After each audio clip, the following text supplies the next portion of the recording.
नमस्कार दोस्तों, मैं Dharmendra Varma online study with DK में आपका बहुत बहुत स्वागत करता हूं। आज का वीडियो बहुत ही खास, बहुत ही इंटरेस्टिंग होने वाला है क्योंकि आज के वीडियो में आपको पर्यावरण अध्ययन का पूरा निचोड़ मिलने वाला है। यहां पर पूरी एनसीईआरटी का निचोड़ आपको इस वीडियो के माध्यम से देखने को मिलेगा। यहां पर जितने भी टॉपिक आते हैं पर्यावरण अध्ययन से, सभी को हम कवर करेंगे। आज के वीडियो में आपको पौधे, आश्रय और पशु, यानी कह सकते हैं कि जो अलग अलग जगह के पशु होते हैं, अलग अलग जगह के आश्रय होते हैं और अलग अलग जगह के जो पौधे होते हैं उनके बारे में आपको जानकारी दी जाएगी।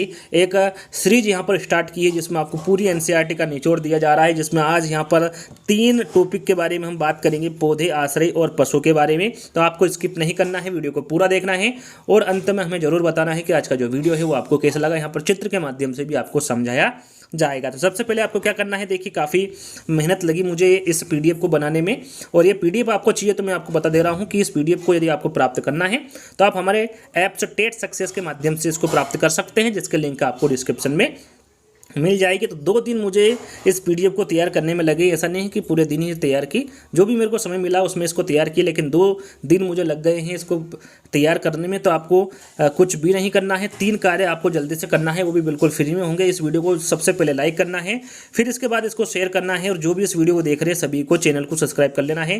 ये जल्दी से फटाफट तीनों कार्य कर लेना है यदि ये वीडियो आपके लिए कारगर हो, तो अच्छा आपको ये वीडियो लगे तो सबसे पहले हम यहाँ पर शुरुआत करेंगे पशु से। अलग अलग जगह के जो पशु होते हैं उनके बारे में आपको जानकारी देंगे, फिर आपको यहाँ पर आश्रय के बारे में और फिर पौधे के बारे में आपको जानकारी देंगे। तो यहाँ पर देखिए, मैं सबसे पहले आपको बता दूं कि 5 से 6 प्रश्न आपको अंत में मिलने वाले हैं, जिसका आंसर आपको इन्हीं में से देना है। तो आपको ध्यानपूर्वक सुनना है और ध्यानपूर्वक समझना है। अंत में आपको 5 से 6 प्रश्न मिलेंगे जिसके आंसर आपको देना होगा कमेंट्स के माध्यम से। तो शुरुआत करते हैं शेर से। हम यहाँ पर शुरुआत करते हैं। शेर का चित्र आप देख ही रहे होंगे। तो शेर भूरे रंग का होता है। यदि पूछे कि शेर किस रंग का होता है, भूरे रंग का होता है। जंगल का राजा शेर को कहा जाता है। और भारत में सर्वाधिक शेर गिर राष्ट्रीय उद्यान में पाए जाते हैं। प्रश्न में पूछा जाता है कि भारत में सर्वाधिक शेर कहाँ पर पाए जाते हैं, तो गिर राष्ट्रीय उद्यान में पाए जाते हैं। कौन से राज्य में पाए जाते हैं, तो गुजरात राज्य में पाए जाते हैं। चलिए, शेर जो होते हैं वो समूह में रहते हैं। जो शेर होते हैं वो किस प्रकार रहते हैं, समूह में रहते हैं। और शेरों के एक समूह में 10 से 12 शेर, शेरनी और बच्चे रहते हैं। यहाँ पर देखिए पूछा जाता है कि शेरों के एक समूह में कितने सदस्य होते हैं, कौन कौन होते हैं, तो याद रखिएगा 10 से 12 शेर, शेरनी और उनके बच्चे होते हैं। समूह का नेतृत्व कौन करता है, शेर के जो समूह का नेतृत्व होता है वो कौन करता है, ध्यान दीजिएगा, शेरनी करती है। यहाँ पर प्रश्न कुछ इस प्रकार से पूछा जाता है कि 4 विकल्प दे देंगे और कूट में आपसे आंसर पूछेंगे कि इनमें से कौन सा कथन सही होगा शेर से संबंधित। तो इस प्रकार से प्रश्न देते हैं, चाहे वो सीटेट एग्जाम हो या फिर अन्य टेट एग्जाम हो। तो आपको हर एक पॉइंट को ध्यान से सुनना है। शेर अपने इलाके का निर्धारण मूत्र के द्वारा करता है। शेर अपने इलाके का निर्धारण कैसे करता है, मूत्र के द्वारा करता है। शेर के अंधेरे में देखने की जो शक्ति होती है वो मनुष्य से 6 गुना अधिक होती है। कितना गुना अधिक होती है, यदि एग्जाम में पूछे कि शेर की अंधेरे में देखने की शक्ति मनुष्य से कितना गुना होती है, तो कितना गुना होती है, 6 गुना होती हैं। चलिए, अब बात करेंगे बाघ की। बाघ का चित्र आप देख ही रहे होंगे। भारत का राष्ट्रीय पशु बाघ है, ये तो सभी को पता है, सरल सा प्रश्न है। भारत में सर्वाधिक बाघ मध्य प्रदेश में पाए जाते हैं, इसलिए एमपी को टाइगर स्टेट भी कहा जाता है। यदि प्रश्न में पूछे कि किस राज्य को टाइगर स्टेट कहा जाता है, तो वो एमपी को कहा जाता है। तो याद रखिएगा, भारत में जो सर्वाधिक बाघ पाए जाते हैं वो मध्य प्रदेश में पाए जाते हैं। बाघ के शरीर पर काली एवं पीली धारियां पाई जाती है। आप देख सकते हैं बाघ के शरीर पर काली एवं पीले रंग की जो धारियां होती हैं वो आपको इस चित्र के माध्यम से दिखाई दे रही होगी। तो ये सरल से पॉइंट हैं जिसके बारे में आपको पता भी होगा। आगे देखते हैं, बाघ के बालों या वन्य जीवों के अलग अलग रंग बालों के कारण से होता है, जलवायु या वातावरण से नहीं। इंपॉर्टेंट है, ध्यान दीजिएगा। जो रंग होता है बाघ का वो जलवायु या वातावरण के कारण नहीं होता है। किसके कारण होता है, उनके बालों के कारण होता है। इंपॉर्टेंट है, ध्यान दीजिएगा। बाघ अपने इलाके का निर्धारण ये भी किसके द्वारा करता है, मूत्र के द्वारा करता है, जैसे कि शेर करता है। बाघ समूह में रहते हैं और एक समूह में लगभग 10 से 12 बाघ रहते हैं, जैसे कि वो भी 10 से 12 रहते हैं और यहाँ पर भी 10 से 12 ही बाघ रहते हैं। और उसका निर्धारण भी शेरनी करती है। और बाघ के समूह का नेतृत्व भी कौन करती है, बाघिनी करती है या फिर बाघिन करती है।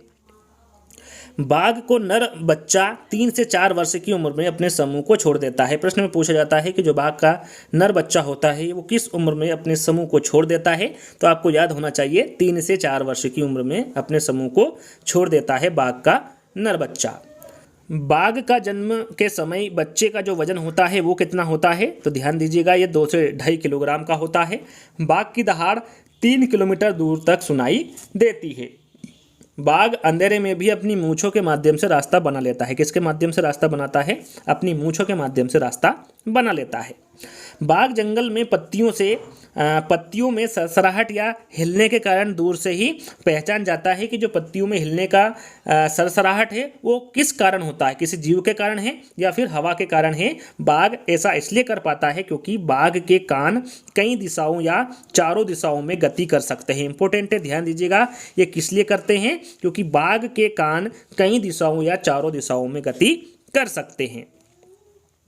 और जान लेते हैं बाघ के बारे में। बाघ अंधेरे में भी मनुष्य से 6 गुना अधिक देख सकता है। जैसे कि शेर देख सकता है, वैसे ही बाघ अंधेरे में भी मनुष्य से 6 गुना अधिक देख सकता है।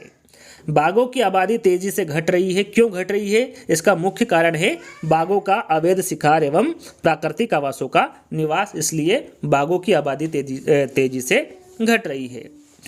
बाघों के संरक्षण के लिए भारत सरकार के द्वारा 1973 में tiger project Jim Corbett national park से शुरू किया गया था। यहाँ पर पूछा जाता है कि बाघों के संरक्षण के लिए भारत सरकार ने कौन सा नेशनल पार्क की शुरुआत की है? तो वो है हमारा जिम कॉर्बेट नेशनल पार्क। काफ़ी इंपॉर्टेंट है। कब की गई है? तो 1973 में। चलिए अब बात करते हैं सांप की। सांप को कौन नहीं जानता, सभी जानते हैं। सांप एक रेंगने वाला सरीसृप प्रजाति का होता है। इस प्रकार से रेंगता है, सभी को पता है। और भारत में कुल 4 प्रकार के जहरीले सांप होते हैं। यदि पूछा जाए, एग्जाम में पूछा जाता है कि भारत में कुल कितने प्रकार के जहरीले सांप होते हैं, तो कितने प्रकार के जहरीले सांप होते हैं? 4 प्रकार के। आप चारों प्रकार के बारे में जानेंगे, साथ में आप चित्र के माध्यम से भी उनको देख पाएंगे। नाग या फिर किंग कोबरा, याद रखिएगा, काफ़ी इंपॉर्टेंट हैं। चारों के बारे में आपको पता होना चाहिए। पहले इनके नाम देख लेते हैं। नाग या किंग कोबरा, करेत, अफई और दुबोई, ये 4 प्रकार के जहरीले सांप होते हैं जो कि भारत में पाए जाते हैं। नाग या किंग कोबरा आप यहाँ पर चित्र के माध्यम से देख सकते हैं। और करेत की बात करें तो करेत भी आप यहाँ पर चित्र के माध्यम से देख सकते हैं। और बात करें अफई की, तो अफई भी यहाँ पर आप देख सकते हैं चित्र के माध्यम से। ये भी बहुत ही जहरीला सांप होता है। और चौथा हमारा जो सांप है जो भारत में पाया जाता है वो दुबई, जो कि आप इसको भी चित्र के माध्यम से देख सकते हैं। ये चारों सांपों के बारे में आपको पता होना चाहिए, याद होना चाहिए। सांप के 2 विषैले दांत होते हैं। सांप के कितने विषैले दांत होते हैं? 2 विषैले दांत होते हैं, जिनके माध्यम से सांप विष या जहर को किसी जीव या अन्य जीवों में प्रवेश कराता है। आप यहाँ पर इस चित्र के माध्यम से देख सकते हैं। सांप के कितने विषैले दांत होते हैं? 2 विषैले दांत होते हैं, जिसका उपयोग ये विष या जहर को किसी जीव या फिर अन्य जीवों में प्रवेश के लिए करता है। सांप काटने की दवा सीरम सांपों के जहर से ही बनाया जाता है। याद रखिएगा, जो सांप की दवा बनती है वो उन्हीं के जहर से बनती है, जिसका नाम क्या है? सीरम। अलग अलग कंपनी अलग अलग नामों से जो दवा है उनको निकालती हैं। याद रखिएगा, सांप काटने की दवा सीरम सांपों के जहर से ही बनाया जाता है। सांपों के दांत होते हैं, लेकिन वहाँ अपने भोजन या शिकार को सीधा निगल जाता है। अभी मैंने आपको बताया सांपों के कितने दांत होते हैं। विषैले दांत 2 होते हैं, लेकिन उनका उपयोग वो खाने के लिए नहीं करता है। अपना भोजन या शिकार को वो सीधा निगल जाता है। नाग या किंग कोबरा एक ऐसा सांप है जो घोंसला बनाता है। इंपॉर्टेंट है, ध्यान दीजिएगा। नाग या किंग कोबरा है जो एक ऐसा सांप होता है जो अपना घोंसला बनाता है। सांपों को किसान का मित्र भी कहा जाता है। जो सांप होते हैं, जो खेत होता है किसान का, उसमें यदि कोई सांप रह रहा है तो वहाँ पर अगल बगल चूहे होते हैं या फिर अन्य जो कीट होते हैं उनका वो नहीं रहते, यानी कि उनको वो खा जाता है, उनको मार डालता है। इसलिए सांपों को किसान का मित्र भी कहा जाता है। विश्व का सबसे लंबा जीव कौन सा है? वो है अजगर। याद रखिएगा, विश्व का सबसे लंबा जीव कौन सा होगा? अजगर। आप अजगर का चित्र यहाँ पर देख सकते हैं। यदि प्रश्न में पूछा जाए कि विश्व का सबसे लंबा जीव कौन सा होगा, तो वो अजगर होगा। चलिए, विश्व में सर्वाधिक सांप विषुवत रेखी क्षेत्र में पाए जाते हैं। यदि पूछा जाए कि विश्व में सर्वाधिक सांप कहाँ पर पाए जाते हैं, तो ये विषुवत रेखी क्षेत्र में पाए जाते हैं। हांगकांग के लोग सांपों के मांस को खाते हैं, जिसे लिंग हु फेन कहा जाता है। इंपॉर्टेंट है, याद रखिएगा। हांगकांग के लोग सांपों के मांस को खाते हैं, जिसे क्या कहा जाता है? लिंग हु फेन कहा जाता है। सांप के कान नहीं होते हैं, लेकिन वह ध्वनि के कंपन को महसूस कर सकते हैं। यहाँ पर आप चित्र के माध्यम से देख सकते हैं कि जो कोई सपेरा होता है, जब वो अपनी बीन बजाता है तो सांप के कान नहीं होते हैं, वो सुन नहीं सकता, लेकिन वो जो कंपन उसको महसूस होता है, उसी से ही उसके जो मुंह होता है उनको वो इधर उधर करता है, अपनी प्रतिक्रिया करता है। जैसे कि यहाँ पर लिखा हुआ है कि सपेरा जब बीन बजाता है तो बीन से निकली ध्वनि की कंपन के अनुसार ही वो अनुक्रिया करता है, प्रतिक्रिया करता है, उसके कान नहीं होते। आप इस चित्र के माध्यम से देख सकते हैं।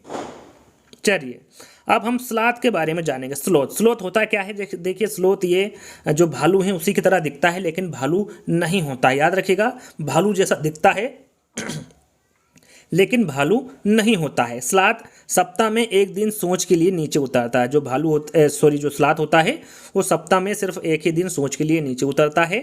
स्लॉथ एक अच्छा तैराक भी होता है और ये अधिकांश स्लॉथ अमेरिका महाद्वीप में पाए जाते हैं। आप चित्र के माध्यम से देख सकते हैं जो स्लॉथ है ये कहाँ पर पाए जाते हैं? अधिकांशतः अमेरिका महाद्वीप में पाए जाते हैं। चलिए, बहुत ही आलसी जीव होता है ये।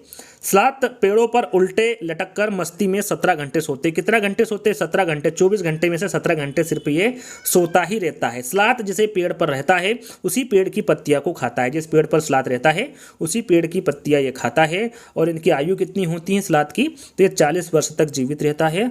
और यहाँ पर स्लॉथ अपने पूरे जीवन काल में लगभग 7 से 8 पेड़ों पर ही निवास करता है। यानी कि सिर्फ ये अपने जो 40 साल है वो कहाँ पर बिताता है? पेड़ पर बिताता है। कितने पेड़ों पर? मात्र 7 से 8 पेड़ों पर बिताता है। इंपोर्टेंट एग्जाम में पूछा जाता है, आपसे पूछा जाएगा स्लॉथ के बारे में जो सही कथन है उनके बारे में जानकारी दीजिए। 4 विकल्प देंगे और कूट में आपसे आंसर पूछा जाएगा। तो एक एक पॉइंट को ध्यान से सुनिएगा। आगे आपसे प्रश्न भी पूछा जाएगा। अंत में 5 प्रश्न जिसका आपको ध्यान देना है।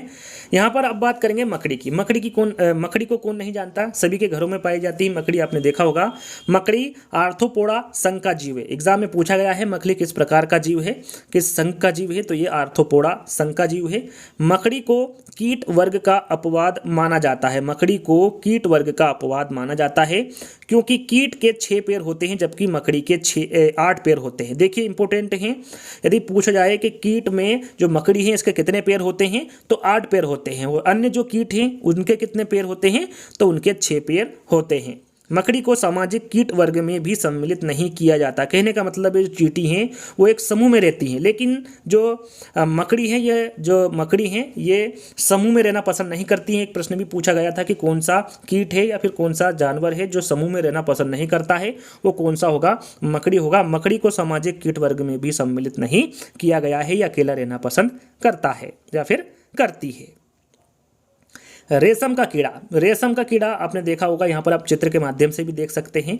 रेशम कीट पालन को देखिए, वीडियो पसंद आ रहा होगा, बहुत मेहनत लगी है मुझे इस पीडीएफ को तैयार करने में। आगे भी जो बचे हुए चैप्टर है या बचे हुए टॉपिक है उनको भी आपको देखना है, तो आपको इस वीडियो को ज़्यादा से ज़्यादा शेयर करना है, ज़्यादा से ज़्यादा लाइक करना है और ज़्यादा से ज़्यादा जो भी ये वीडियो देख रहे हैं सभी को चैनल को सब्सक्राइब कर लेना है। ये पहला काम करना है। यदि आपने चैनल को सब्सक्राइब नहीं किया तो तुरंत कीजिए, तुरंत इस वीडियो को लाइक करिए। और जितने भी आपके पास ग्रुप है और जितने भी चाहे वो व्हाट्सएप ग्रुप हो, टेलीग्राम ग्रुप हो या फिर अन्य ग्रुप हो, सभी में इसको शेयर कर दीजिएगा। ज़्यादा से ज़्यादा इस वीडियो को शेयर करना है आपको। रेशम कीट पालन को सेरीकल्चर कहा जाता है। एग्जाम में पूछा जाता है रेशम कीट पालन को क्या कहा जाता है, तो इसे सेरीकल्चर कहा जाता है। रेशम के कीड़े को शहतूत के पेड़ों पर पाला जाता है। जो रेशम के कीड़े होते हैं इनको किन पेड़ों पर पाला जाता है? तो शहतूत के पेड़ों पर पाला जाता है रेशम के कीड़े को। आगे बात करेंगे, भारत में सर्वाधिक रेशम का कीट का पालन जम्मू और कश्मीर, लद्दाख, आंध्र प्रदेश एवं असम राज्य में किया जाता है। देखिए जितने भी यहाँ पर मैं आपको पॉइंट बता रहा हूँ, जितने भी पशुओं के बारे में, आश्रय के बारे में बताऊंगा, पौधे के बारे में बताऊंगा, एक बात तो विशेष ध्यान दीजिएगा, इन प्रश्नों को कूट में पूछा जाता है। कह सकते हैं कि कौन सा कथन सही है, 4 विकल्प आपको दे देंगे और चारों विकल्पों में से कौन सा सही होगा, ABCD दे देंगे और उसमें आपको आंसर देना होता है। तो आपको सभी पॉइंट को ध्यान से सुनना है, 1 to 1 सुनना है। यदि चारों विकल्प दे देंगे और पूछा जाएगा कौन सा सही होगा, यदि आप एक भी मिस कर देंगे तो आपको पूरा जो आंसर होगा वो गलत हो जाएगा। भारत में सर्वाधिक रेशम का कीट का पालन जम्मू और कश्मीर, लद्दाख, आंध्र प्रदेश एवं असम राज्य में किया जाता है।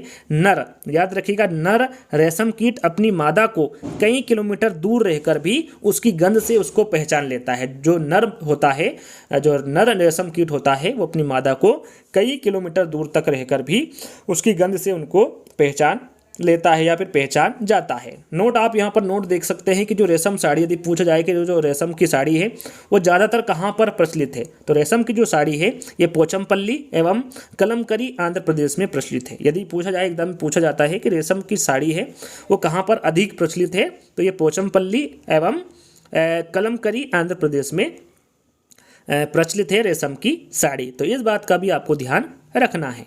चलिए अब बात करेंगे पश्मीना बकरी के बारे में। पश्मीना बकरी को कहाँ पर पाला जाता है? तो पश्मीना बकरी को लद्दाख केंद्र शासित प्रदेश में पाला जाता है। पश्मीना बकरी को चांगपा जनजाति के लोग पालते। पूछा जाता है कि इसको कहाँ पर पाला जाता है, कौन सी जनजाति के लोग पालते हैं? तो इसे लद्दाख केंद्र शासित प्रदेश में पाला जाता है और चांगपा जनजाति के द्वारा इसे पाला जाता है। पश्मीना जो बकरी होती हैं इन्हें 5000 मीटर की ऊंचाई पर भी इन्हें रख सकते हैं या फिर ये रह सकती है। जो पश्मीना बकरी होती हैं 5000 मीटर की ऊंचाई पर भी रह सकती है। पश्मीना बकरी 10 डिग्री सेल्सियस तापमान पर भी रहकर जीवन यापन कर सकती है। पश्मीना बकरी के बाल मनुष्य के बाल से 6 गुना पतले होते हैं। याद रखिएगा, जो पश्मीना बकरी होती हैं, जो बाल मनुष्य के होते हैं उन बाल से कितने गुने पतले होते हैं? 6 गुना पतले होते हैं। पश्मीना बकरी के शाल या स्वेटर साधारण स्वेटर की तुलना में 6 गुना ज़्यादा गर्म होते हैं। कितने गुना ज़्यादा गर्म होते हैं? 6 गुना ज़्यादा गर्म होते हैं। और पश्मीना के शाल या स्वेटर बनाने में 250 घंटे लगते हैं। एग्जाम में पूछा गया है कि पश्मीना के शाल या स्वेटर बनाने में कितने घंटे लगते हैं? तो 250 घंटे लगते हैं। पश्मीना बकरी को जिस स्थान पर पाला जाता है उसे लेखा कहते हैं। इंपॉर्टेंट है, ध्यान दीजिएगा। पश्मीना बकरी को जिस स्थान पर पाला जाता है उसे लेखा कहा जाता है। और चांगपा जनजाति के लोग जिन घरों में रहते हैं उन घरों को रेबो कहा जाता है। याद रखिएगा, लेखा और रेबो के बारे में आपको पता होना चाहिए कि पश्मीना बकरी को जिस स्थान पर पाला जाता है उसे लेखा कहते हैं और चांगपा जनजाति के लोग जिन घरों में रहते हैं उसे रेबो कहते हैं। अब बात करेंगे मधुमक्खी के बारे में। मधुमक्खी के बारे में तो आप सभी को पता है कि मधुमक्खी पालन को एपीकल्चर कहा जाता है। एपीकल्चर किसको कहा जाता है? मधुमक्खी पालन को। सर्वाधिक मधुमक्खी पालन के लिए लीची के पेड़ उपयुक्त रहता है। यहाँ पर देखिए कौन सा पेड़ उपयुक्त रहता है? सर्वाधिक मधुमक्खी पालन के लिए लीची का पेड़। भारत में सर्वाधिक मधुमक्खी का जो पालन होता है वो बिहार में होता है, झारखंड में होता है, जम्मू और कश्मीर में होता है और हिमाचल प्रदेश में किया जाता है। भारत में सर्वाधिक मधुमक्खी पालन, तो याद रखिएगा कौन कौन से राज्य में किया जाता है, ये इंपॉर्टेंट है। मधुमक्खी पालन उस क्षेत्र में सबसे अच्छा माना जाता है जहां पर फूल, पत्तियां एवं पेड़ पौधे अधिक होते हैं। मधुमक्खी एक सामाजिक कीट है। यहाँ कॉलोनी या फिर बस्ती में रहती है। यानी कि सामाजिक कीट का मतलब कि एक साथ रहती, जितनी भी मधुमक्खी होती हैं वो एक साथ रहते हैं, सामूहिक रहते हैं। मधुमक्खी के एक छत्ते से लगभग 12 किलोग्राम शहद प्राप्त कर सकते हैं। कितने किलोग्राम शहद प्राप्त कर सकते हैं? एक छत्ते से लगभग 12 किलोग्राम। मधुमक्खी पालन के लिए सर्वाधिक उपयुक्त महीना, देखिए पूछा जाता है एग्जाम में कि मधुमक्खी पालन के लिए सर्वाधिक उपयुक्त महीना कौन सा है? तो वो है अक्टूबर से दिसंबर तक का जो महीना होता है ये उपयुक्त महीना होता है मधुमक्खी पालन के लिए सर्वाधिक। मधुमक्खी के छत्ते में एक रानी मक्खी, कुछ राजा एवं श्रमिक होते हैं। यदि पूछा जाए कि मधुमक्खी के छत्ते में कौन कौन रहते हैं तो एक रानी मक्खी होती हैं, कुछ राजा होते हैं और श्रमिक होते हैं। मधुमक्खियां अपने साथियों को भोजन की सूचना नृत्य के द्वारा देती है। किस प्रकार देती हैं? मधुमक्खियां अपने साथियों को भोजन की सूचना नृत्य के द्वारा देती है। अब बात करेंगे गिलहरी की। गिलहरी को कौन नहीं जानता, सभी जानते हैं, आप चित्र के माध्यम से देख सकते हैं। गिलहरी एक स्तनधारी जीव है। गिलहरी सदैव कुछ न कुछ कुतरती रहती है ताकि उसके दांत ना बढ़े। यहाँ पर बड़े लिखा हुआ है, जो गिलहरी होती है उसके दांत बढ़ते रहते हैं, इसलिए गिलहरी सदैव कुछ न कुछ कुतरती रहती है। नोट आप यहाँ पर देख सकते हैं कि ऐसे जीव जिनके शरीर पर बाल एवं कान पाए जाते हैं वे बच्चे देते हैं, अर्थात स्तनधारी होते हैं। यदि एग्जाम में पूछे कि स्तनधारी कौन होते हैं तो ऐसे जीव जिनके शरीर पर बाल एवं कान पाए जाते हैं, साथ में जो बच्चे देते हैं वो स्तनधारी होते हैं। अब बात करेंगे चूहे के बारे में। चूहे के बारे में भी आप सभी जानते हैं, आप चित्र के माध्यम से देख सकते हैं। चूहा भी एक स्तनधारी जीव होता है। चूहे की जो देखने की शक्ति होती है वो बहुत कमजोर होती है, लेकिन जो सूंघने की शक्ति होती है वो बहुत तेज होती है। कौन सा जीव है जिसकी देखने की शक्ति कमजोर होती है लेकिन सूंघने की शक्ति बहुत तेज होती है? तो वो कौन सा जीव होगा? चूहा होगा। अब बात करेंगे केंचुए की। केंचुआ जो कि किसान का मित्र भी कहते हैं इसके बारे में हम आपको जानकारी देंगे। केंचुआ पालन को वर्गीकल्चर कहा जाता है। इंपॉर्टेंट है, केंचुआ पालन को क्या कहा जाता है? वर्गीकल्चर कहा जाता है। केंचुए को किसान का मित्र भी कहा जाता है क्योंकि केंचुआ मिट्टी को खाते हैं, मिट्टी को खाकर मिट्टी को भुरभुरा बना देता है, जिससे जड़ों तक हवा एवं पानी अच्छे से पहुंचता है, जिससे फसल का उत्पादन बढ़ जाता है। इसलिए केंचुए को किसान का मित्र कहते हैं। केंचुए के माध्यम से जैविक खाद भी बनाया जाता है। आपने देखा होगा बहुत सारे केंचुए को डाल दिया जाता है और वहाँ पर वो जो उनके द्वारा जो खाद बनता है वो जैविक खाद कहते हैं, या कह सकते हैं कि केंचुए के माध्यम से जैविक खाद भी बनाया जाता है। अब बात करेंगे डॉल्फिन की। आप डॉल्फिन का चित्र देख सकते हैं। डॉल्फिन भारत का राष्ट्रीय जलीय जीव डॉल्फिन है। एग्जाम में पूछा जाता है कि भारत का राष्ट्रीय जलीय जीव कौन सा है, तो आपको पता होना चाहिए डॉल्फिन है। डॉल्फिन जलीय स्तनधारी जीव है। डॉल्फिन एक बुद्धिमान जीव है। मानव के द्वारा जो भी इसे सिखाया जाता है ये आसानी से सीख जाता है। वो कौन सा जीव है? डॉल्फिन है। भारत में डॉल्फिन गंगा नदी में पाए जाते हैं। इसे लो टाइगर भी कहा जाता है। किस मछली को लो टाइगर भी कहा जाता है? तो वो है डॉल्फिन। और ये कहाँ पर पाई जाती है? भारत में गंगा नदी में पाई जाती है। गंगा नदी में सर्वाधिक डॉल्फिन इलाहाबाद से पटना के मध्य पाई जाती है। यदि पूछा जाए कि गंगा नदी में सर्वाधिक कहाँ से कहाँ या फिर किसके मध्य पाई जाती है, तो ये इलाहाबाद से पटना के मध्य पाई जाती है।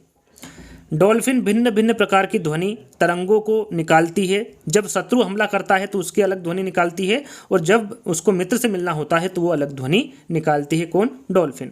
गंगा नदी में बढ़ते प्रदूषण के कारण डॉल्फिन की संख्या लगातार घटती जा रही है। अब बात करेंगे ब्लू व्हेल के बारे में। आप चित्र के माध्यम से देख सकते हैं। ब्लू व्हेल पृथ्वी पर पाए जाने वाला सबसे बड़ा जीव है। नीली व्हेल कह लीजिए या फिर ब्लू व्हेल कह लीजिए, ये एक स्तनधारी जलीय जीव है। ब्लू व्हेल भूरसेल प्रजाति की जीव है। ये किस प्रकार की प्रजाति की जीव है? Blue whale. तो ये भूरसेल प्रजाति की जीव है। सर्वाधिक ब्लू व्हेल प्रशांत महासागर में पाए जाते हैं। यदि प्रश्न में पूछे कि सर्वाधिक ब्लू व्हेल किस महासागर में पाए जाते हैं, तो ये प्रशांत महासागर में पाए जाते हैं। हाथी। अब बात करेंगे हम हाथी की। भारत का राष्ट्रीय विरासत पशु हाथी है। भारत में सर्वाधिक हाथी कहाँ पर पाए जाते हैं? किस राज्य में पाए जाते हैं? तो ये कर्नाटक राज्य में पाए जाते हैं। हाथी समूह में रहते हैं। समूह का नेतृत्व बुजुर्ग हथनी करती है। प्रश्न में पूछा जाता है, कूट में आंसर देना होता है, आपको सही कथन को पहचानना होता है। हाथी समूह में रहते हैं और इस समूह का जो नेतृत्व करती हैं वो बुजुर्ग हथनी करती हैं। एक स्वस्थ हाथी दिन भर में 100 किलोग्राम पत्तियां, छाछ या घास फूस खा लेता है। हाथी काले रंग का होता है, इसलिए इन्हें गर्मी अधिक लगती है, और गर्मी से बचने के लिए हाथी कीचड़ या फिर जल में खेलना पसंद करता है। जो हाथी का गर्भकाल होता है वो सर्वाधिक लगभग कितने माह का होता है? 22 माह का होता है। याद रखिएगा, हाथी का जो गर्भकाल होता है वो सर्वाधिक लगभग 22 माह का होता है। हाथी दिन भर में केवल कितने घंटे सोता है? 2 से 4 घंटे सोता है। सीटेट एग्जाम में पूछा गया प्रश्न है, हाथी दिन भर में कितने घंटे सोता है? 2 से 4 घंटे सोता है।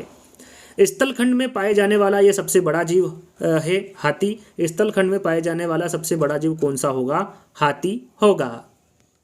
अब बात करेंगे चील की। यहाँ पर चील का आप चित्र देख सकते हैं। चील या बाज कह लो या फिर गिद्ध कह लो, इनकी जो देखने की जो दूरी होती है, जो इनकी क्षमता होती है, ये मनुष्य से कितना गुना अधिक होती हैं? तो 4 गुना अधिक होती हैं। अर्थात यदि किसी वस्तु को मनुष्य 2 मीटर दूर से देख सकता है तो उसकी वस्तु को ये कितने मीटर दूर से देख सकती हैं? यहाँ पक्षी 8 मीटर दूर से यहाँ पक्षी देख सकता है। यदि कोई वस्तु मनुष्य 2 मीटर से देख रहा है तो इनकी जो क्षमता होती है वो कितनी होती हैं? ये वहाँ 8 मीटर से भी देख सकती हैं। अब बात करेंगे वनस्पति जगत के बारे में, पौधों के बारे में। सबसे पहले हम खेजड़ी के बारे में जानेंगे। यहाँ पर खेजड़ी का आप चित्र देख सकते हैं, जो कि राजस्थान का राजकीय वृक्ष है, जिसके बारे में आपको पता होगा। नहीं पता है तो 1 बाय 1 करके आपको बताएंगे। खेजड़ी एक विशालकाय छायादार वृक्ष है, जिसकी छाँव में स्थानीय बच्चे खेलते हैं। राजस्थान का राजकीय वृक्ष कौन सा है? खेजड़ी है। खेजड़ी राजस्थान राज्य के थार रेगिस्तान में पाया जाता है। ये कहाँ का राजकीय वृक्ष है? तो राजस्थान का है। और ये कहाँ पर पाया जाता है राजस्थान में? तो ये थार रेगिस्तान में पाया जाता है।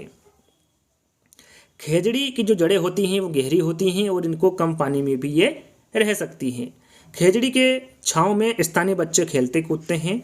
और जो खेजड़ी की फली होती है इसका इस्तेमाल सब्जी बनाने में भी किया जाता है। इसकी जो छाल होती है खेजड़ी की, उसका प्रयोग दवा और औषधि बनाने में भी किया जाता है। और जो खेजड़ी की पत्ती होती है उसका प्रयोग चारे के लिए भी किया जाता है। तो याद रखिएगा, ये हुई खेजड़ी की बात। अब बात करते हैं घटपर्णी या फिर कीटभक्षी या फिर शिकारी पौधा। याद रखिएगा, घटपर्णी पौधे को कीटभक्षी भी कहते हैं और शिकारी पौधा भी कहते हैं। घटपर्णी यहाँ पर आप चित्र के माध्यम से देख सकते हैं। घटपर्णी ऑस्ट्रेलिया, इंडोनेशिया एवं भारत के मेघालय राज्य में पाया जाता है। मेघालय राज्य में, यदि भारत में पूछे कि भारत में किस राज्य में घटपर्णी पौधा, कीटभक्षी पौधा या फिर शिकारी पौधा पाया जाता है, तो वो मेघालय राज्य में पाया जाता है। घटपर्णी को शिकारी पौधा भी कहा जाता है क्योंकि यहाँ चूहा, मेंढक एवं अन्य कीड़े मकोड़े को शिकार करता है। जो पौधा है घटपर्णी, इसे कीटभक्षी पौधा या फिर शिकारी पौधा इसलिए कहते हैं क्योंकि यहाँ चूहा, मेंढक एवं अन्य कीड़ों मकोड़ों को खाता है या फिर शिकार करता है। चलिए। आगे देखते हैं इसके बारे में। इसके अलावा लंबे घड़ेनुमा आकृति का होता है। आपने देखा अभी चित्र के माध्यम से किस प्रकार का होता है ये, इसका जो आकार होता है वो लंबे घड़ेनुमा आकृति का होता है। घड़े के मुंह के पास कांटेनुमा आकृति लगी होती है, जैसे कि कोई जीव वहां पहुंचता है उसका शिकार हो जाता है। घटपर्णी से एक विशेष प्रकार की गंध निकलती है, जिसमें आकर्षित होकर विभिन्न प्रकार के जीव खींचे हुए इसके पास चले जाते हैं और इसका शिकार बन जाते हैं। घटपर्णी उन क्षेत्रों में पाया जाता है जहां पर मिट्टी में नाइट्रोजन का अभाव होता है। पूछा जाए कि जो घटपर्णी पौधा होता है कहाँ पर पाया जाता है, तो ये उन क्षेत्रों में पाया जाता है जहाँ पर मिट्टी में नाइट्रोजन की कमी होती है या फिर नाइट्रोजन का अभाव होता है। अब बात करते हैं रेगिस्तानी ओक के बारे में। यदि आपने सीटेट का एग्जाम दिया होगा या फिर प्राइवेट ईयर पढ़े होंगे तो जितने भी मैं आपको चैप्टर बता रहा हूँ या फिर जितने भी टॉपिक आपको बता रहा हूँ सभी के सभी आपने देखे या फिर सुने होंगे। रेगिस्तानी ओक ऑस्ट्रेलिया में पाया जाता है। कहाँ पर पाया जाता है? ऑस्ट्रेलिया में। रेगिस्तानी ओक का जो तना है वो 10 से 12 फीट और मीटर में हम बात करें तो 4 मीटर का होता है। ऑस्ट्रेलिया के कुल भूभाग के सर्वाधिक क्षेत्रफल पर मरुस्थल का विस्तार है। इसे प्यासी धरती की भूमि भी कहा जाता है। वहाँ पर यह पौधा काफ़ी उपयोगी है। जैसा कि मैंने आपको बताया था कि रेगिस्तान ओक का जो तना है ये 10 से 12 फीट या फिर 4 मीटर का होता है। रेगिस्तानी ओक की जड़ें तने से 30 गुना गहरी होती है। जो तना होता है उससे कितनी गहरी होती हैं? 30 गुना गहरी होती हैं। रेगिस्तान ओक के तने में जल संग्रहित रहता है। जो रेगिस्तानी ओक होता है उसके तने में क्या संग्रहित होता है? जल संग्रहित होता है। स्थानीय निवासी के सामने जब जल संकट होता है तो वे एक चाकू एवं पाइप की मदद से तने में संग्रहित जल का उपयोग करते हैं और उसका पीने में उपयोग करते हैं। अब बात करते हैं बरगद की। बरगद का चित्र आप देख सकते हैं, सभी ने देखा ही होगा बरगद को। बरगद एक विशाल छायादार वृक्ष है। राष्ट्रीय वृक्ष बरगद है, आप सभी को पता होगा। बरगद की जड़ें दूर तक फैली होती हैं। बरगद के तने से जड़ें लटकती है, जो कि तने को सहारा देने का कार्य करती है। पूछा गया था एग्जाम में, जो बरगद के तने से जड़ें लटकती हैं वो क्या कार्य करती है? तो वो सहारा देने का कार्य करती है। अब बात करते हैं पीपल की। पीपल तो आपने सभी ने देखा होगा, एक छोटा सा वृक्ष मैंने यहाँ पर रखा है, वैसे विशालकाय होता है पीपल का वृक्ष भी। तो पीपल एक विशाल छायादार वृक्ष है। पीपल का तना एक एवं जड़ें दूर तक फैली होती हैं। पीपल एक ऐसा वृक्ष है जो 24 घंटे ऑक्सीजन देता है। वो कौन सा वृक्ष है जो कि 24 घंटे ऑक्सीजन देता है? तो आपका राइट आंसर क्या होगा? पीपल। पीपल को बोध वृक्ष भी कहा जाता है, क्योंकि महात्मा बुद्ध को ज्ञान की प्राप्ति बोध गया में पीपल वृक्ष के नीचे हुई थी। प्रश्न में यदि पूछा जाए कि बोध गया किस वृक्ष को कहा जाता है, तो पीपल के वृक्ष को कहा जाता है। क्यों कहा जाता है? क्योंकि महात्मा बुद्ध को ज्ञान की जो प्राप्ति हुई थी वो बोध गया में पीपल के वृक्ष के नीचे ही हुई थी। अब बात करते हैं शैवाल की। शैवाल यहाँ पर आप चित्र के माध्यम से देख सकते हैं। शैवाल हरे रंग के होते हैं। उसमें क्लोरोफिल भी पाया जाता है। यहाँ पर ध्यान दीजिएगा, उसमें क्या पाया जाता है? क्लोरोफिल पाया जाता है। प्रकाश संश्लेषण विधि के माध्यम से ये भोजन बनाते हैं। फिर से दोहरा लेते हैं, शैवाल हरे रंग का होता है, उसमें क्लोरोफिल भी पाया जाता है। ये प्रकाश संश्लेषण विधि के माध्यम से भोजन बनाते हैं। कौन? शैवाल। लेकिन यहाँ पर देखिए, लेकिन शैवाल की मुख्य समस्या क्या है? उसका आधार है। कवक और शैवाल में के मध्य सहजीविता से, जहाँ कवक को शैवाल से भोजन प्राप्त हो जाता है तो वहीं शैवाल को कवक से आधार प्राप्त हो जाता है। दोनों ही सहजीविता यानी कि आपस में संबंध बना लेते हैं, जहाँ कवक को शैवाल से भोजन प्राप्त हो जाता है और वहीं शैवाल को कवक से आधार प्राप्त हो जाता है। चलिए अब बात करते हैं कवक की। कवक सफ़ेद रंग का होता है, जिसे हम बचपन में छतरी के नाम से भी जानते थे। सभी ने इसको देखा होगा, सभी इसे खेले भी होंगे। कवक सफ़ेद रंग का होता है, इसमें क्लोरोफिल नहीं पाया जाता। देखिए, शैवाल में क्लोरोफिल पाया जाता है लेकिन कवक में नहीं पाया जाता। ध्यान दीजिएगा, शैवाल में क्लोरोफिल पाया जाता है लेकिन कवक में क्लोरोफिल नहीं पाया जाता, इसलिए वह अपना भोजन प्रकाश संश्लेषण विधि के माध्यम से नहीं बना सकता। शैवाल बना सकता है लेकिन कवक नहीं बना सकता। क्यों नहीं बना सकता? क्योंकि उसमें क्लोरोफिल नहीं पाया जाता है, इसलिए कवक सड़े गले स्थानों पर ही पाए जाते हैं। अतः कवक की जो मुख्य समस्या होती है वो भोजन होती है और शैवाल की जो मुख्य समस्या होती है वो क्या होती है? आधार होती है। इसलिए दोनों आपस में संबंध बनाते हैं और अपनी समस्या को सुलझा लेते हैं। तो ध्यान दीजिएगा, आगे बढ़ते हैं। आगे हमारा लाइकेन। लाइकेन का चित्र आप यहाँ पर देख सकते हैं। लाइकेन को वायु प्रदूषण का सूचक माना जाता है। जब वायुमंडल में H2O कार्बन डाइऑक्साइड की मात्रा बढ़ जाती है तो उस क्षेत्र में पाए जाने वाले लाइकेन समाप्त हो जाते हैं। यानी कि सूचक यानी सूचना देने वाला जो होता है वो लाइकेन होता है। यदि जो लाइकेन है वहाँ जहाँ पर ये पाया जाता है, जिस क्षेत्र में पाया जाता है, वहाँ पर लाइकेन यदि सूख रहा है, समाप्त हो रहा है, तो वहाँ के जो लोग हैं या फिर वहाँ के जो स्थानीय सरकारें हैं वो जान लेती हैं कि यहाँ पर जो कार्बन डाइऑक्साइड है उसकी मात्रा बढ़ रही है। तो ध्यान दीजिएगा, लाइकेन को वायु प्रदूषण का सूचक माना जाता है। जब वायुमंडल में कार्बन डाइऑक्साइड की मात्रा बढ़ जाती है तो उस क्षेत्र में पाए जाने वाले लाइकेन समाप्त हो जाते हैं, जिससे कि आप पता लगा सकते हैं। लाइकेन को वायु प्रदूषण का सूचक माना जाता है। जब वायुमंडल में H2O की मात्रा बढ़ जाती है तो क्षेत्र में पाए जाने वाले लाइकेन समाप्त हो जाते हैं। जैसा कि मैंने अभी आपको बताया, ताजमहल मथुरा तेल शोधनशाला से निकलने वाली H2O के कारण, कार्बन डाइऑक्साइड के कारण पीला पड़ रहा है, क्योंकि H2O अम्ल वर्षा के लिए उत्तरदायी है। इसे स्टोन कैंसर भी कहा जाता है। काफ़ी इंपॉर्टेंट प्रश्न एग्जाम में पूछा गया है। जो ताजमहल है वो पीला क्यों पड़ रहा है, किसके कारण पड़ रहा है, ये प्रश्न में पूछा गया था। तो ताजमहल मथुरा तेल शोधनशाला से निकलने वाले H2O के कारण पीला पड़ रहा है, क्योंकि H2O अम्ल वर्षा के रूप में उत्तरदायी है और इसे क्या कहा जाता है, तो इसे स्टोन कैंसर भी कहा जाता है। ताजमहल के चारों तरफ लाइकेन लगवाया गया है ताकि अम्ल वर्षा या वातावरण में SO2 की बढ़ोतरी को पता लगाया जा सके। कभी आप ताजमहल गए होंगे तो वहाँ पर आपको लाइकेन देखने को मिले होंगे आसपास। तो क्यों लगाया गया है, वो इसलिए लगाया गया है ताकि वहाँ पर पता चल सके कि यहाँ पर जो कार्बन डाइऑक्साइड की जो मात्रा है वो कैसी, यदि ज़्यादा होगी तो वहाँ पर जो लगा लाइकेन है वो समाप्त होने लगेगा, सूखने लगेगा, जिससे कि उनको पता चल जाएगा कि जो H2O है उसकी मात्रा यहाँ पर बढ़ रही है। चलिए अब बात करते हैं यूकेलिप्टिस की। आपने यूकेलिप्टिस भी देखा होगा सभी ने। यूकेलिप्टिस मूलतः ऑस्ट्रेलिया का वृक्ष है। कहाँ का है, ऑस्ट्रेलिया का वृक्ष है। ये भारत में भी पाया जाता है। यूकेलिप्टिस को सामाजिक वानिकी या पारिस्थितिकी तंत्र का आतंकवादी कहा जाता है। एग्जाम में पूछा गया है, ध्यान दीजिएगा। यूकेलिप्टिस को सामाजिक वानिकी का या फिर पारिस्थितिकी तंत्र का आतंकवादी कहा जाता है, क्योंकि यूकेलिप्टिस एक दिन में लगभग कितने लीटर जल का अपव्यय करता है, 40 लीटर जल का अपव्यय करता है। यानी कि एक दिन में इसको कितना लीटर पानी चाहिए, 40 लीटर पानी चाहिए यूकेलिप्टिस को। यूकेलिप्टिस को भारत में सामाजिक वानिकी कार्यक्रम 1976 के तहत भारत में लाया गया था। कब लाया गया था, 1976 के तहत।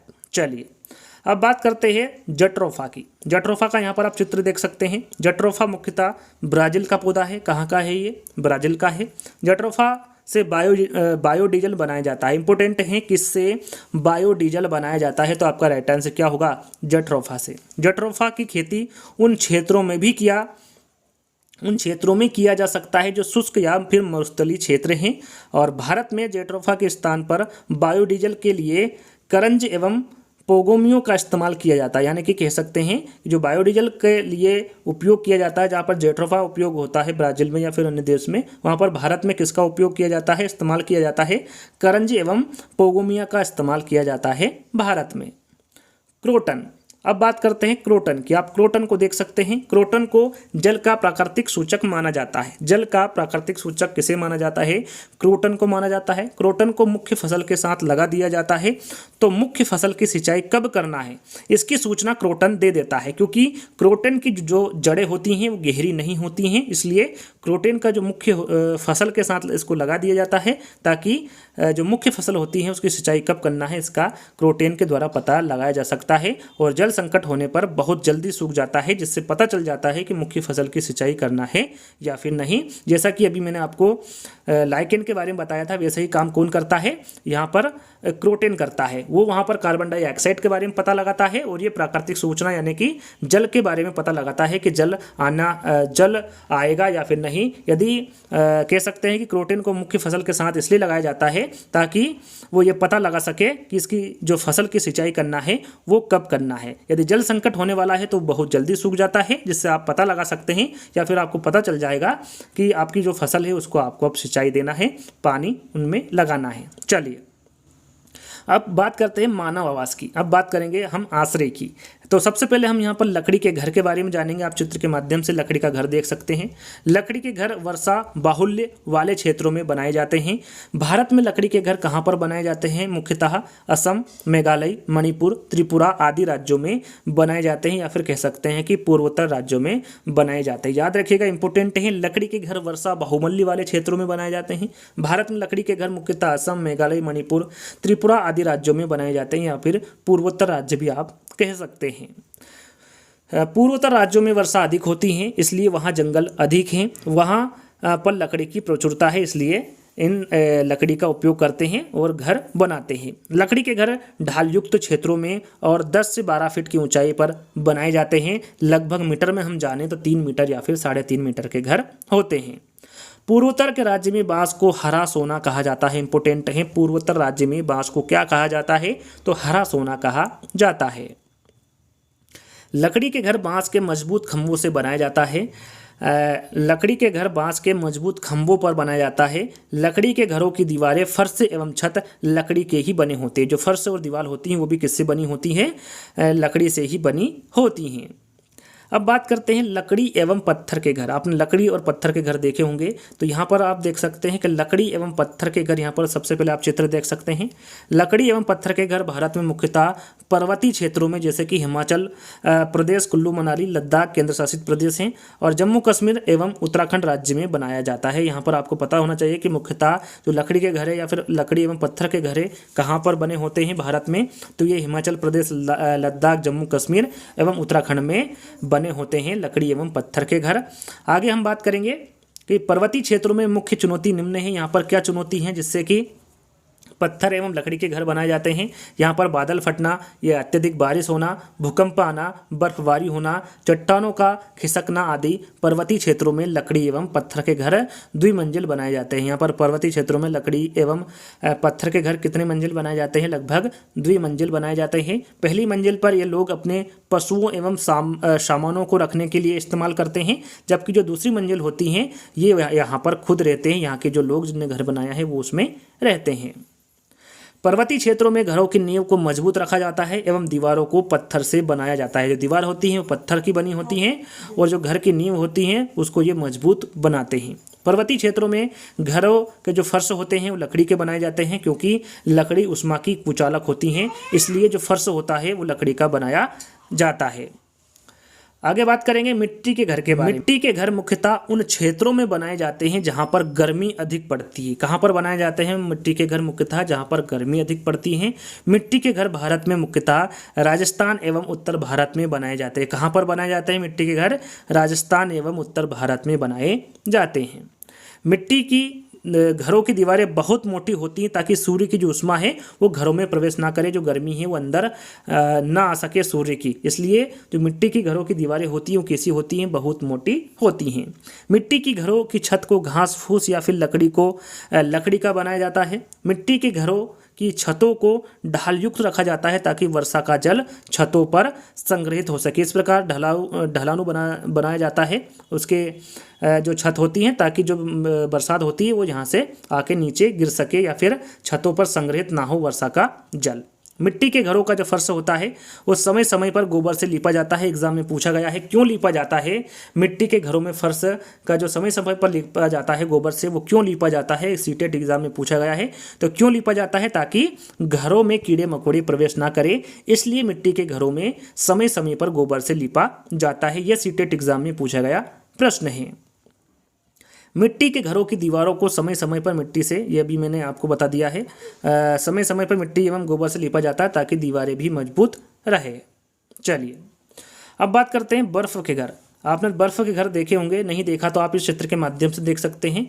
बर्फ़ के घर मुख्यतः कहाँ पर बनाए जाते हैं? तो ये जो ध्रुवीय क्षेत्र होते हैं यहाँ पर बर्फ़ के घर आपको देखने को मिलेंगे। बर्फ़ के घर मुख्यतः एस्किमो जनजाति के द्वारा बनाए जाते हैं। एग्जाम में पूछा जाए कि बर्फ़ के घर मुख्यतः कौन सी जनजाति के द्वारा बनाए जाते हैं, तो ये एस्किमो जनजाति के रूप में बनाए जाते हैं।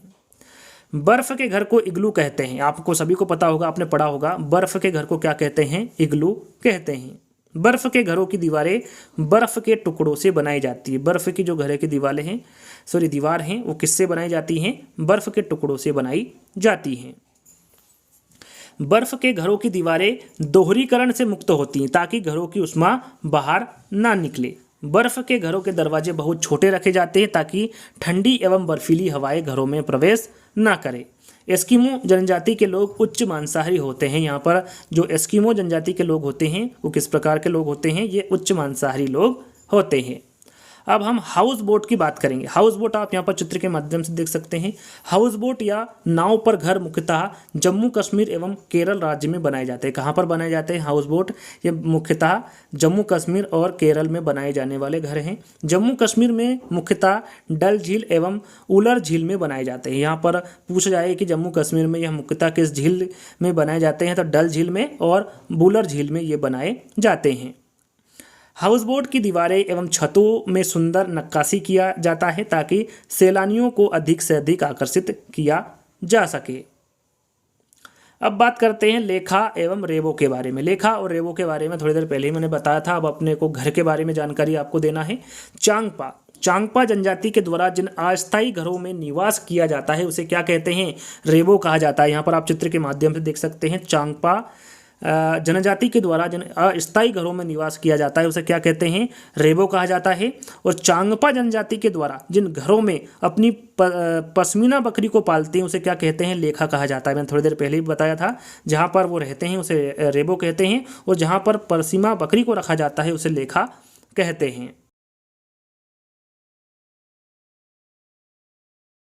अब बात करेंगे पेड़ों पर बने घर के बारे में। पेड़ों पर घर विषुवती रेखी क्षेत्र के निवास करने वाले पिग्मी जनजाति के द्वारा बनाया जाता है। यहाँ पर देखिए काफ़ी इंपॉर्टेंट है। पेड़ों पर घर विषुवती रेखी क्षेत्र के निवास करने वाले कौन सी जनजाति के द्वारा बनाए जाते हैं? पिग्मी जनजाति के द्वारा। और कहाँ पर पाए जाते हैं? ये अफ्रीका में पाए जाते हैं। पिग्मी जनजाति के द्वारा पेड़ों पर घर इसलिए बनाया जाता है ताकि हिंसक वन्य जीवों से सुरक्षा प्राप्त किया जा सके। जो हिंसक जीव है ये घर के ऊपर ना चढ़े, इसलिए ये घर को नीचे नहीं बनाते हैं। कहाँ पर बनाते हैं? पेड़ के ऊपर बनाते हैं। आप यहाँ पर चित्र के माध्यम से देख सकते हैं। आगे बात करते हैं पक्षियों की आवास के बारे में। अब यहाँ पर देखिए आवास के बारे में आपको जानकारी देंगे जो पक्षियों के आवास होते हैं। सबसे पहले हम घोंसले की बात करते हैं। जो घोंसला है वो पक्षी अपना जो घोंसला है तभी बनाता है जब उसे अंडे देना होता है। सभी को पता है अलग अलग पक्षी अलग अलग वस्तुओं का प्रयोग कर अपना घोंसला बनाते हैं। कौन सा पक्षी किस प्रकार का घोंसला बनाते हैं उसके बारे में आपको जानकारी देंगे। सबसे पहले बात करेंगे कौवा की। पूछा गया है प्रश्न में, कौवा अपना घोंसला पेड़ की ऊंची डाल पर बनाता है। वो कौन सा पक्षी है जो अपना घोंसला पेड़ की ऊंची डाल पर बनाता है? तो वहाँ पक्षी कौन सा होगा? आपका कौवा होगा। कौवा अपना घोंसला बनाते समय उसमें लोहे के तार एवं लकड़ी की शाखाओं का प्रयोग करता है। आप यहाँ पर देख सकते हैं ये यहाँ पर कौवा बैठा हुआ है और ये इसका घोंसला है। सबसे ऊंची डाल पर इसने अपना घोंसला बनाया हुआ है जिसमें ये लोहे के तार एवं लकड़ी की शाखाओं का भी प्रयोग करता है। अब बात करते हैं कोयल। कोयल तो अपना घर बनाती नहीं है, तो यहाँ पर मैं किस प्रकार से आपको चित्र दर्शाता, क्योंकि कोयल अपना घर बनाती नहीं है, कोयल अपना घोंसला नहीं बनाती है, वहाँ अपने अंडे कौवे के घोंसले में देती हैं और कौवा उसे अपना समझकर पालता पोसता है। याद रखिएगा इंपॉर्टेंट है। कौन सा पक्षी है जो अपना घोंसला नहीं बनाता है? तो कौन सा पक्षी है? कोयल। कोयल अपना घोंसला नहीं बनाता है। ये अपने जो अंडे हैं ये कहाँ पर रखती हैं? जो कौवे का घोंसला होता है उसमें कोयल अपने अंडे को रख देती हैं, वहीं कौवा उसको पालता पोसता है। अब बात करते हैं पागता की। आप पागता को देख सकते हैं, पागता का चित्र देख सकते हैं, साथ में उसका घोंसला भी देख सकते हैं। फागता पक्षी अपना घोंसला कैक्टस के कांटों के बीच या फिर मेहंदी के पेड़ पर अपना घोंसला बनाता है। कहाँ पर ये अपना घोंसला बनाएगा? या तो कैक्टस के कांटों के बीच बनाएगा या फिर मेहंदी के पेड़ पर अपना घोंसला बनाएगा पागता पक्षी। इंपॉर्टेंट है, प्रश्न एग्जाम में पूछा जाता है। अब बात करते हैं वीवर पक्षी के बारे में। यहाँ पर देखिए वीवर पक्षी के बारे में हम जानेंगे कि जो वीवर पक्षी होता है, जो घोंसला होता है इसका लालटेन के जैसा होता है। आप यहाँ पर चित्र के माध्यम से देख सकते हैं, जहाँ पर लालटेन जैसा घोंसला आपको दिखे आप समझ जाएगा कि वो वीवर पक्षी का घोंसला है। और जो वीवर पक्षी का जो घोंसला होता है वो कौन बनाता है? तो इसमें जो नर वीवर पक्षी होता है वो घोंसला बनाता है। और नर वीवर पक्षी एक घोंसला नहीं बनाता है, कहीं घोंसले बनाता है। उन घोंसलों में मादा जो है वो डिसाइड करती है कि उसको कौन सा घोंसला पसंद आएगा। जिस घोंसले को वो पसंद करती है उसी में जो मादा वीवर पक्षी है वो अंडे देती है। यहाँ पर देखिए आप देख सकते हैं कि वीवर पक्षी में नर वीवर पक्षी ही घोंसला बनाता है। नर वीवर पक्षी कई सारे घोंसले बनाता है। मादा वीवर पक्षी उसमें से जिसे पसंद करती है उसी घोंसले में वो अंडे देती है। यानी कई सारे घोंसले में वो एक पसंद करती हैं जिसमें वो अंडे देती हैं। उल्लू। उल्लू के बारे में आप सभी जानते हैं, आप इस चित्र के माध्यम से देख सकते हैं। उल्लू अपने बच्चे पुराने पेड़ों के जो खोखर होती हैं या फिर जो छेद होते हैं उसमें अपने बच्चे देता है। उल्लू अपनी गर्दन को आगे पीछे भी कर सकता है। अब बात करते हैं बसंत गोरी। बसंत गोरी आप यहाँ पर चित्र के माध्यम से देख सकते हैं। जो बसंत गोरी होती हैं वो अपना घोंसला तने में गहरा छेद कर बनाती हैं। आप देख सकते हैं बच्चे बैठे हुए हैं, तने में गहरा छेद है और उसमें बच्चे बैठे हुए यानी कि घोंसला बना हुआ है तथा उसी में अपना अंडा देती है। यहाँ पर आप चित्र के माध्यम से भी देख सकते हैं। दर्जन चिड़िया। अब दर्जन चिड़िया के बारे में हम जानेंगे। जो दर्जन चिड़िया होती हैं ये अपनी नुकीली चोंच से पत्तों को सिल देती है। जो दर्जन चिड़िया हैं ये चित्र के माध्यम से आप देख सकते हैं। एक पत्ता है जिसको इन्होंने सिल दिया है और उसी में उसके बीच में बनी थैली में अपना अंडा देती है। दर्जन चिड़िया अपनी नुकीली चोंच से पत्तों को सिल देती हैं और उसके बीच बनी थैली में अपना अंडा देती हैं। शकरखोरा। शकरखोरा यहाँ पर चित्र के माध्यम से आप देख सकते हैं। शकरखोरा अपना घोंसला छोटे पेड़ या झाड़ी की डाली पर बनाता है। घोंसले में बाल, बारीक घास, पतली टहनियाँ, सूखे पत्ते, रुई, पेड़ की छाल में टुकड़े और कपड़ों के छितड़े, यहाँ तक कि मकड़ी के जाल का भी वो प्रयोग करता है। कौन? शकरखोरा। अब बात करते हैं कलचीड़ी। कलचीड़ी के बारे में हम बात करें तो कलचीड़ी पत्थरों के बीच खाली जगह में अपने अंडे देती है। यहाँ पर आप चित्र के माध्यम से देख सकते हैं। यहाँ पर एक खाली जगह है जिसमें पत्थर लगे हुए हैं और उसी के बीच में ये अंडा देती है। कौन? कलचीड़ी। यदि आपने किसी पत्थर के बीच में अंडे आप देखेंगे तो आप समझ सकते हैं कि वो कलचीड़ी के अंडे हैं। कलचीड़ी अपने घोंसले पौधों की नाजुक टहनी, जड़, ऊन, बाल, रई आदि के माध्यम से बनाती है। जो कलचीड़ी हैं ये अपना घोंसला किसके माध्यम से बनाती हैं? पौधों की नाजुक टहनी के माध्यम से, जड़ से, ऊन से, बाल से, रई आदि के माध्यम से बनाती हैं। गोरैया। गोरैया की हम बात करें तो गोरैया जो अपना घोंसला है ये घर में अलमारी के ऊपर बनाती हैं, आईने के पीछे बनाती हैं, घर की दीवारों के आले में बनाती है। आपने यदि आपके घर में कहीं घोंसला देखा होगा तो समझ जाइएगा वो गोरैया का घोंसला है। गोरैया जो अपना घोंसला है वो घर में अलमारी होती है उसके ऊपर बना लेगी, आईने के पीछे बना लेगी। घर की दीवारों के जो आले होते हैं जिस पर रखने का सामान होता है वहाँ पर भी गोरैया के घोंसले बने होते हैं, ये वहाँ पर भी बना लेती हैं। अब बात करते हैं कबूतर की। कबूतर अपना घोंसला पुराने मकान या फिर खंडहर जगह पर बनाती है। जो कबूतर होती हैं इनके घोंसले ज़्यादातर कहाँ पर बनाती हैं? ये जो खंडहर घर होते हैं या फिर पुराने मकान होते हैं उनमें इनके घोंसला आपको देखने को मिल जाएगा। अब बात करते हैं चील, बाज और गिद्ध। शायद ये अंतिम हमारा जो घोंसले हैं उनके बारे में या फिर जो इस वीडियो का पार्ट है ये अंतिम पार्ट है और उसके बाद में आपसे 5 प्रश्न पूछे जाएंगे और 5 प्रश्नों का आपको आंसर कमेंट के माध्यम से देना है। अभी तक आपने यदि वीडियो को लाइक नहीं किया है तो सभी के सभी जितने भी ये वीडियो देख रहे हैं सभी को लाइक करना है, शेयर करना है और चैनल को सब्सक्राइब कर लेना है। जल्दी से ये 3 काम फटाफट कर लेना है यदि आपको आगे के पार्ट जल्दी से जल्दी चाहिए। तो ये अपना घोंसला कहाँ पर बनाती है? चील। तो ये अपना घोंसला सबसे ऊंचे पेड़ की सबसे ऊंची डाली पर बनाती है और ये पक्षी अपना घोंसला का इस्तेमाल साल दर साल करते हैं और इन पक्षियों का जो घोंसला होता है वो 4.5 फीट चौड़ा होता है। यदि प्रश्न पूछे कि कौन से पक्षी का घोंसला 4.5 फीट चौड़ा होता है तो वो है चील। यहाँ पर देखिए अब प्रश्न की शुरुआत हो चुकी है। यहाँ पर देखिए 5 प्रश्न आपको देखने को मिलेंगे और 5 प्रश्नों के आंसर आपको कमेंट्स के माध्यम से देना है। आंसर कैसे देंगे? प्रश्न नंबर 1 आंसर ए होगा, बी होगा, सी होगा, डी होगा। इस प्रकार से आप कमेंट्स के माध्यम से आंसर देंगे। पहला प्रश्न है जिन जनजातियों के लोग अपना घर पेड़ों पर बनाते हैं वो कौन से लोग होते, कौन से जनजाति के होते? चांगपा होते हैं, चांपा होते हैं, चांगपा लिखा हुआ ध्यान दीजिएगा, थारू होते हैं, पिग्मी होते हैं या फिर इनमें से कोई नहीं। आंसर आपको कमेंट्स के माध्यम से देना है कि वो कौन सी जनजाति हैं जिनके लोग अपना घर पेड़ों पर बनाती हैं। कौन सी चिड़िया अपना घोंसला तने में छेद करके बनाती है? यहाँ पर देखिए कौन सी चिड़िया हैं जो अपना घोंसला तने में छेद करके बनाती हैं। दर्जन चिड़िया हैं, फाख्ता है, शकरखोरा है या फिर बसंत गोरी है। कौन सी चिड़िया हैं जो अपना घोंसला तने में छेद करके बनाती हैं? आपको कमेंट्स के माध्यम से बताना है। तीसरा प्रश्न, मकड़ी किस संघ का जीव है? जो मकड़ी है आर्थ्रोपोडा, मोलस्का, मेमल या फिर इनमें से कोई नहीं। मकड़ी किस संघ का जीव है? इसका भी आंसर आपको कमेंट्स के माध्यम से देना है। टोटल 5 प्रश्न है, शायद 6 होंगे, मैंने ध्यान नहीं दिया, अभी आपको पता चल जाएगा। चौथा प्रश्न है भारत में सर्वाधिक शेर किस राष्ट्रीय उद्यान में पाए जाते हैं? काजीरंगा राष्ट्रीय उद्यान में, राष्ट्रीय उद्यान लिखा हुआ ध्यान दीजिएगा, कान्हा राष्ट्रीय उद्यान में, गिर राष्ट्रीय उद्यान में या फिर इनमें से कोई नहीं। भारत में सर्वाधिक शेर किस राष्ट्रीय उद्यान में पाए जाते हैं, इसका भी आंसर आपको देना है। यहाँ पर देखिए टोटल 5 प्रश्न हैं और पांचों के आंसर आपको कमेंट्स के माध्यम से देना है। 5वां प्रश्न है, कौन सा सांप घोंसला बनाकर रहता है? अजगर, किंग कोबरा, करेत या फिर दुबोई? मैंने बताया भी था, इंपॉर्टेंट है, ध्यान देना है आपको। यदि आपने ध्यान दिया होगा तो आप इन पांचों के आंसर कमेंट्स के माध्यम से आसानी से दे सकते हैं। पांचों के पासों इंपॉर्टेंट हैं और आंसर आपको सभी को देना है। तो जल्दी ही दोस्तों इसके अगले पार्ट में मिलते हैं, जब तक के लिए धन्यवाद।